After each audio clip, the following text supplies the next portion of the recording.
Number 18, and I shoved too much training into a brief window last night. And I'm tired today, but I haven't worked today. My mind's clear. So hopefully I'll have a better session in regards to what my mind can focus on. Just like every chance that I got to do something that I wanted to do, phone rang. Or anytime ping, the computer went off. So today I'm going to work on specific things. I've only got 3 cuts on this little 16-inch log lift, maybe 2, because I want to put up a new log, and then we'll see what happens. One of the things I'm often asked is about nutrition, and frankly, what I follow for nutrition probably would not work for anybody else. I like to tell people that much like physical activity, diet and exercise are intermingled. They rely upon one another. And just much like you need to be consistent with your exercise routine, you need to be consistent with your diet plan or your eating regimen. It doesn't have to be called a diet. It can be a life change, whatever you want to call it. But what I do won't work for everyone. For example, this morning I had an egg white omelet, had 2 regular eggs, sauerkraut, artichoke hearts, black olives, and I had pecorino romano cheese on top of it. And I had 2 whole eggs within a 12 egg white omelet. And the calories works out to about 650. And it's got about 70 grams of protein, probably 30 grams of fat, and about probably 30 grams of carbs. And most of those carbs are all fiber. And then my next 2 meals will be shakes. The first shake would be it'll be 2 scoops of whey protein isolate with 5 cloves or 5 broccoli florets, half of an avocado, and that's it. Mix, blend it up. That works out to about probably 350 to 400 calories. It has about 60 grams of protein. It has about 10 grams of fat, and it has about 10 to 15 grams of carbohydrates.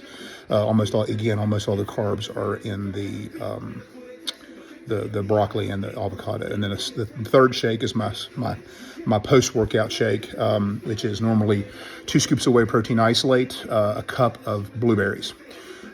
Again, same sort of metrics, but no fat in this one. And I have a teaspoon of chia seed or a tablespoon of chia seeds with each one of those 2 shakes.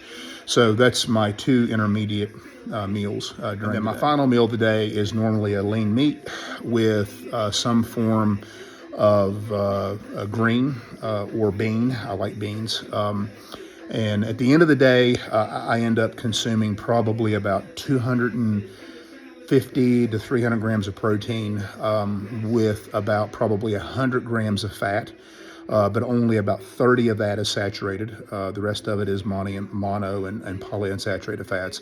And I try to keep my carbs under about 150. Sometimes I get as high as 200. If I'm feeling peaked and I need a refeed, I'll get my carbs up to about 200 to 250. And I'll get that either with pizza, bread, whatever. But I always try to keep the macros that I just mentioned about the same. Carbohydrates, fats, proteins. But that's what I do. And again, that does not work for everyone. Find an eating program that you can adhere to, and you need to make sure that you have the appropriate whole food sources. Fast food shit. Even though I love to imbibe in Chick-fil-A, I love their grilled chicken sandwiches and their grilled chicken wraps. I love those wraps. But at the end of the day, you're better off cooking your own food and having a lean protein source, a green, and then maybe a starch or some form of non-sugary carbohydrate. And you need to feed yourself that refeed day or refeed meal once a week, and that refeed can be a cheesecake, whatever, but at the end of the day, it's all about being able to adhere to it and being able to stick with it and be consistent, because without consistency, there is no progress.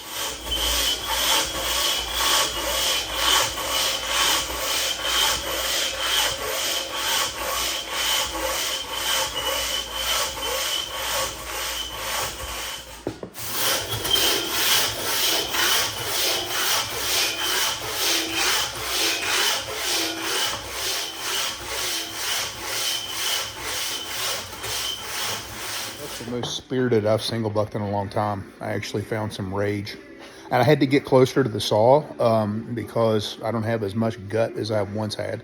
Still got a nice parabelly going on, but you know, it's got all sorts of lines and veins and shit in it now. But well, yeah, it does. It does, straight up. But anyway, I got a black walnut up. This was setting it down at this fell at the end of my dad's house at the end of the road, and so it had root rot in it, so it wasn't of any value, of any consequence. So I turned it into training wood, and I think this is probably the butt log. And normally those first couple logs are pretty good, so it'll probably be a little bit of shock wavy going on the outside, but once I get into it, it'll be nice and solid.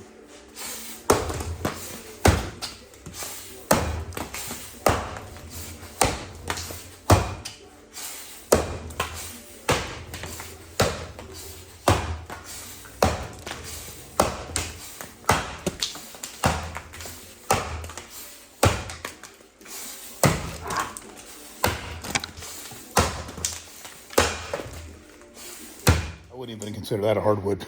Straight up, that cuts better than poplar.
Suspicion this little dry fucker is just like the yellow top stringy I cut at Proston this past February, which was like 60 hits for a 10-inch log.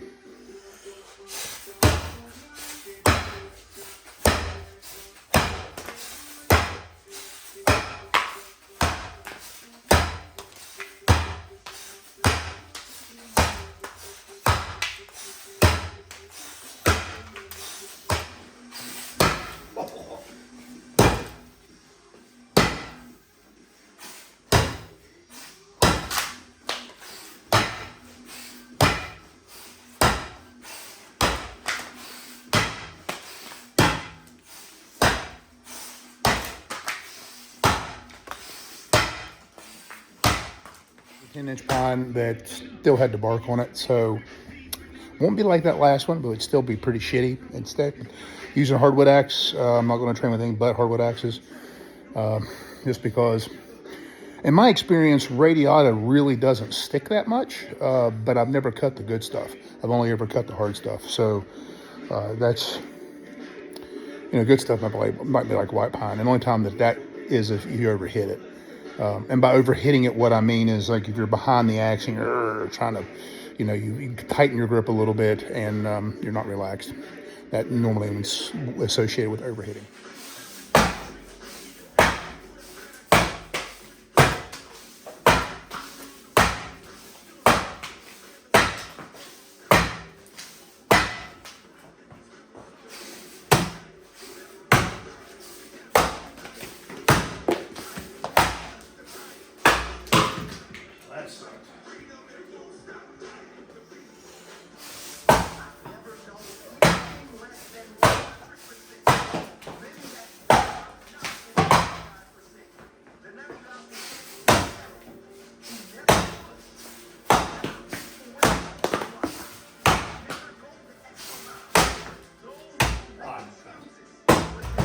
All right, it's a scarlet oak underhand, and she's not wee. This is gonna, this will be fun. This is dry as shit. So it comes with its own made foothold. I only had to peel off a little bit of the top. So this ought to be nice and testy. This is good wood, though, I think. This will be good training. I'll get a lot of hits out of this. I mean, there should be 45 hits in the front of this, easy. And then a couple chip lines. And then the same in the back, and a couple chip lines. And so that's all underhand training I really want or need.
Fuck off.